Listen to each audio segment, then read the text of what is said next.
benahi justru gitu kan ya. Nah, lalu kemudian so their whole lives are just dedicated to fulfilling what that belief tells them to. Jadi kemudian ya karena mereka sudah punya keyakinan itu, ya mereka dikendalikan oleh keyakinan itu, dan terserah kemudian mereka mau berbuat apa ya dengan keyakinan mereka itu udah cukup. Sehingga mereka nggak bisa berprestasi, kira-kira begitu. Nah, ini bukan tentang agama, tapi tentang keyakinan. Saya sepakat, gitu kan ya. Nah, lalu ditambahkan, tapi kadang-kadang adalah orang-orang yang justru memandu mereka di dalam agama itu justru tidak ngerti apa yang mereka bicarakan. Nah, itu katanya. Dan pada pemuka-pemuka agama ini, akhirnya ujung-ujungnya mereka seringkali menyebarkan informasi-informasi yang salah. Dan informasi-informasi yang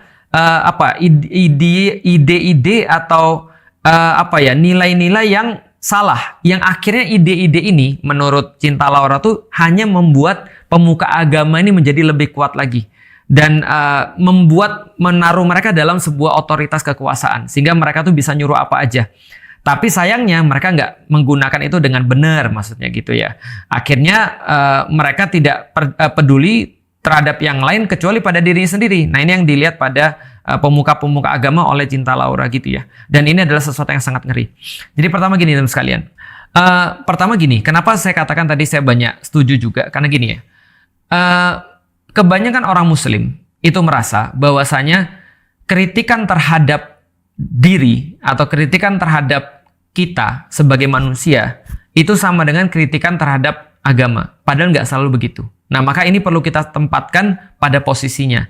Yang tadi kita bacakan tadi, itu adalah kritikan terhadap kita sebagai seorang pemuka agama. Atau kita sebagai seorang muslim.